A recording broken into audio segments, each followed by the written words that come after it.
atau jijas.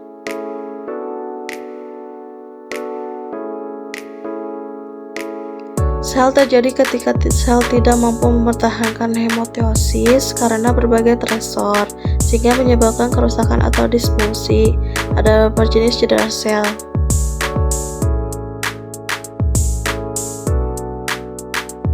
Cedera sel yang pertama reversible. A. Pembengkakan seluler.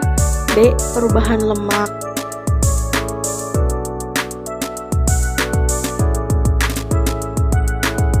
Dua, cedera yang tidak dapat dipulihkan. A. Nekrosis. B. Apoptosis.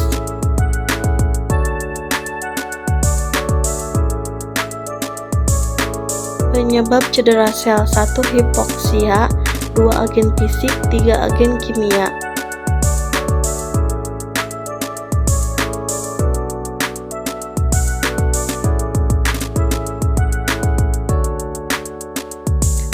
Keempat, agen penular. 5. Reaksi imunologis. 6. Faktor genetik. 7. Ketidakseimbangan gizi. 8. Penipisan ATP. 9. Kerusakan mitokondria. 10. Masuknya kalsium. 11. Stres oksidatif. 12. Kerusakan membran. 13. Kerusakan DNA dan kesalahan lipatan protein.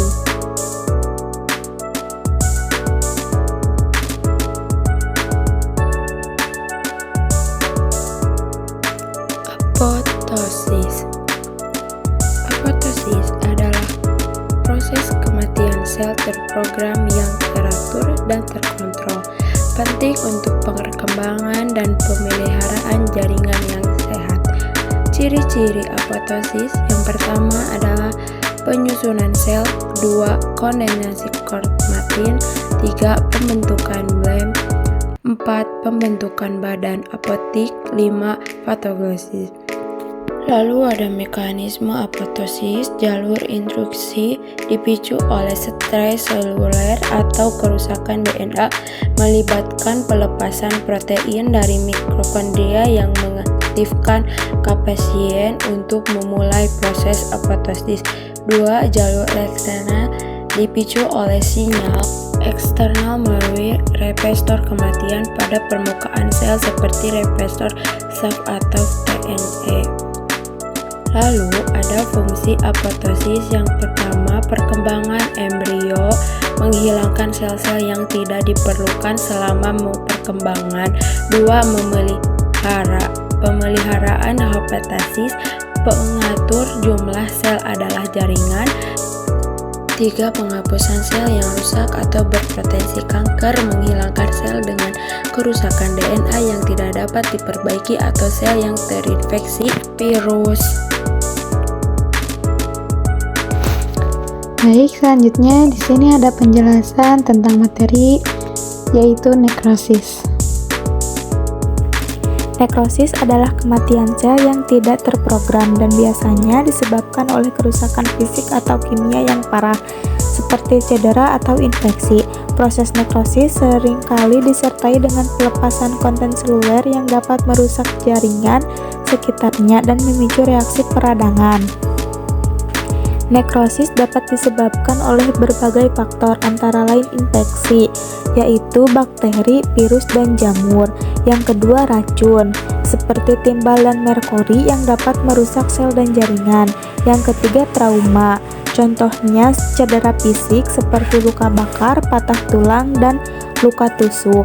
Yang keempat, gangguan pembuluh darah, yaitu penyakit seperti aterosklerosis dan diabetes dapat merusak pembuluh darah dan membatasi aliran darah ke jantung.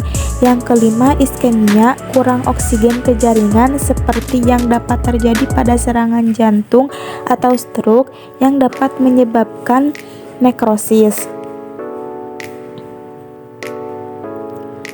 Gejala nekrosis bervariasi tergantung pada lokasi dan luasnya jaringan. Yang terkena gejala umum meliputi nyeri, pembengkakan, kemerahan, kehangatan, kehilangan fungsi. Pengobatan nekrosis tergantung pada penyebabnya. Pada beberapa kasus nekrosis dapat diobati dengan antibiotik, obat-obatan, atau pembedahan. Namun, dalam kasus lain nekrosis dapat berakibat fatal. Berikut adalah beberapa jenis nekrosis yang paling umum. Yang pertama, nekrosis koagulatif. Jenis nekrosis ini paling sering terjadi. Sel-sel mati mengental dan mengering, dan jaringan mati tampak putih atau kuning. Yang kedua yaitu nekrosis likuifaktif. Jenis nekrosis ini ditandai dengan pencairan jaringan mati tampak mengental. Yang ketiga, nekrosis gangreng. Jenis nekrosis ini terjadi pada jaringan yang telah mati dan mengering. Jaringan mati berwarna coklat dan hitam. Yang terakhir, nekrosis kasoesa. Jenis nekrosis ini terjadi pada organ dan jaringan yang mengandung banyak protein seperti paru-paru dan ginjal. Jaringan mati tampak seperti keju lunak. Baik, untuk kesimpulannya yaitu cedera sel adalah urutan peristiwa yang terjadi ketika tekanan melebihi kemampuan sel untuk beradaptasi. Nekrosis dan apoptosis adalah dua proses penting dalam biologi sel. Sekian video dari kami, mohon maaf apabila banyak kesalahan. Seperti kata pepatah, tiada gading yang tak retak. Semoga bermanfaat. Don't